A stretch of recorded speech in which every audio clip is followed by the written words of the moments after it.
Kemiskinan itu bukan nasib, juga bukan takdir. Hanya sebuah situasi, sebuah kondisi, yang artinya bisa keluar dari kondisi itu, atau bisa lepas dari kondisi tersebut. Tapi banyak orang salah menganggap kemiskinan sebagai sebuah nasib dan sebuah takdir. Lalu, bagaimana caranya untuk keluar dari zona kemiskinan?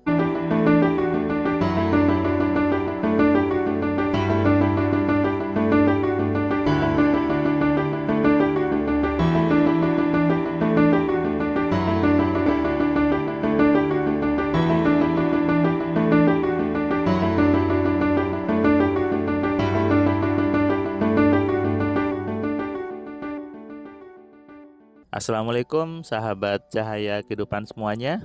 Kembali Anda mendengarkan suara saya di YouTube ini, Cahaya Kehidupan. Sebuah channel yang memberikan inspirasi, memberikan pencerahan kepada banyak orang tentang bagaimana hidup yang penuh keajaiban dan penuh kesenangan. Kali ini saya ingin membahas tentang 5 cara keluar dari kemiskinan, tapi jarang orang mau lakukan. Kenapa saya mengatakan jarang orang mau melakukan? Karena faktanya yang miskin itu jauh lebih banyak daripada yang kaya. Seperti sebuah diagram piramida, yang bawah yang miskin itu lebih banyak, yang paling atas itu tentunya sedikit. Di Indonesia juga sangat sedikit sekali. Orang dengan saldo 2 miliar, dengan saldo 5 miliar itu hanya 0,01% saja, sangat sedikit sekali. Kenapa seperti itu? Salah siapa? Salah Tuhan ataukah salah siapa?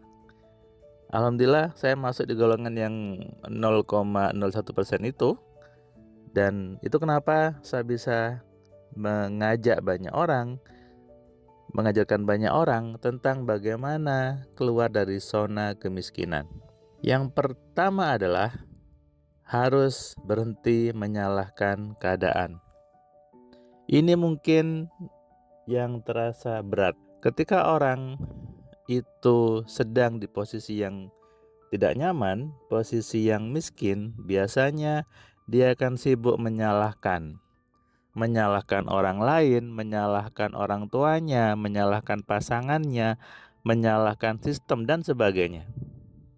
Harusnya dia memulai dengan sebuah pertanyaan, apa yang harus saya ubah dari diri saya? Karena apapun yang terjadi di hidup Anda itu adalah hasil dari program di kepala Anda sendiri. Ketika Anda sibuk menyalahkan orang, sibuk menyalahkan keadaan, maka sampai kapanpun tidak akan berubah hidup Anda. Jadi yang pertama adalah berhenti menyalahkan keadaan. Yang kedua adalah Anda harus berani mengubah cara berpikir Anda tentang uang. Dari kecil, banyak orang diajarkan bahwa uang adalah sumber malapetaka. Uang buat kamu sombong, uang buat kamu jadi tamak, uang buat kamu jadi tidak beriman. Saya pun dulu juga pernah punya anggapan seperti itu.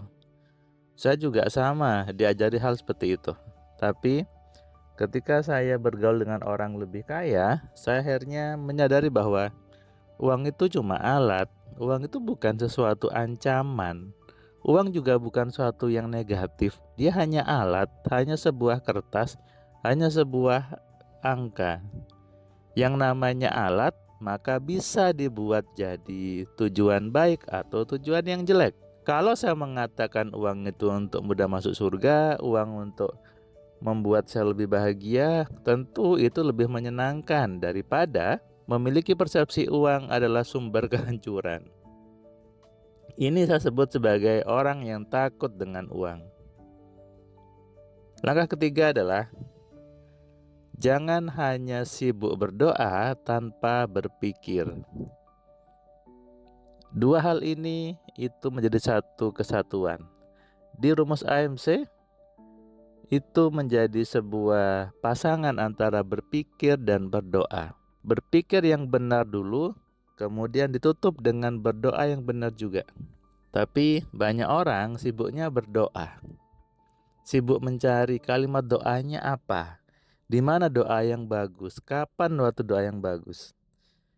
Sibuk hanya ngurusin berdoanya. Lupa bahwa ada ikhtiar. Dan ikhtiar yang utama adalah dengan berpikir yang benar. Berpikir juga sebuah action. Berpikir juga sebuah usaha sebetulnya. Orang menganggap bahwa usaha itu harus terlihat. Action itu harus kelihatan. Padahal ketika di rumus AMC ada rumus untuk modifikasi, rumus untuk melakukan alfa telepati, itu juga melakukan ikhtiar. Itu juga berusaha, tapi tidak terlihat. Berpikir dan berdoa, dua hal yang harus dilakukan.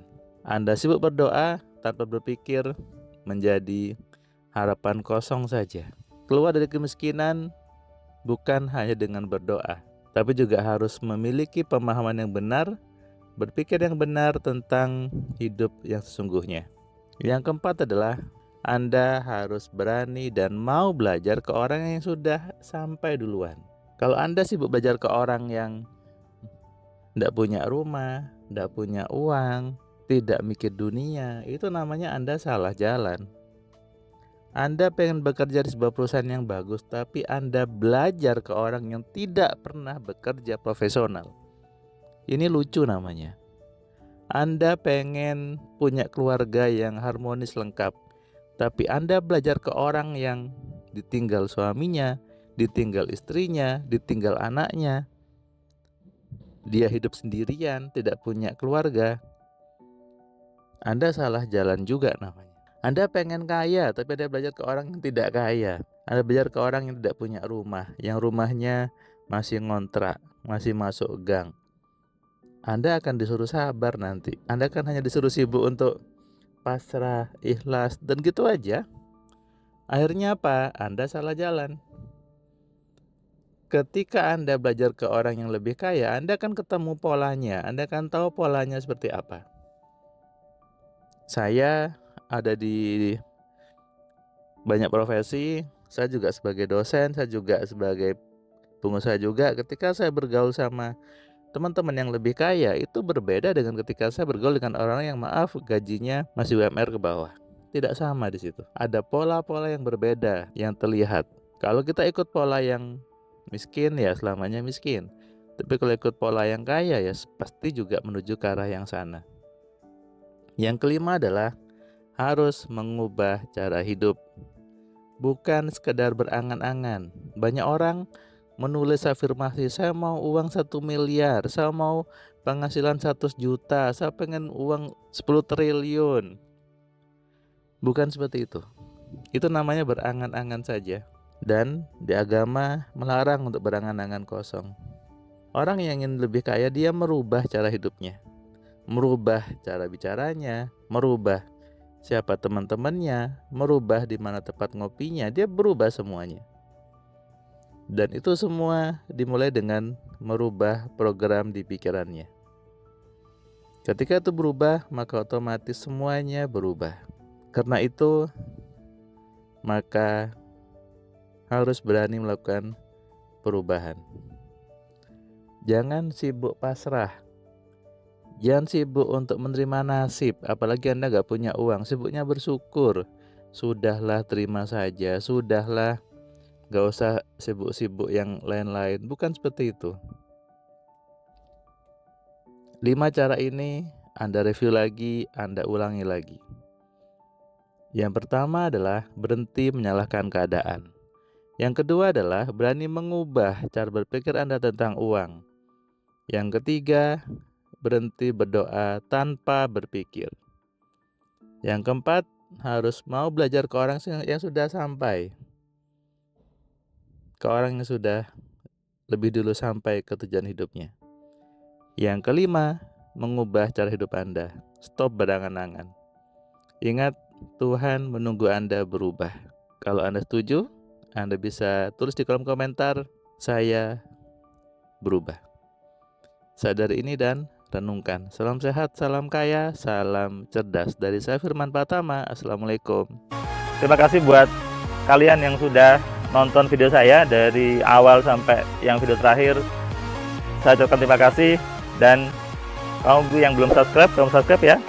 Dan kamu bisa share ke banyak orang lainnya, dan ingat nyalakan loncengnya supaya apa? Kamu dapat notifikasi ketika ada video baru di Cahaya Kehidupan. Tentu kamu sudah nonton banyak video dari Cahaya Kehidupan, dan kamu bisa tuliskan komentar di setiap videonya. Kamu tuliskan komentarnya, kamu berikan bukti bahwa di video ini, di channel ini membuat hidup kamu berubah. Sehingga kalau kamu ingin hidup kamu berubah, atau kamu ingin teman kamu hidupnya berubah, maka kamu sarankan mereka untuk nonton di Cahaya Kehidupan.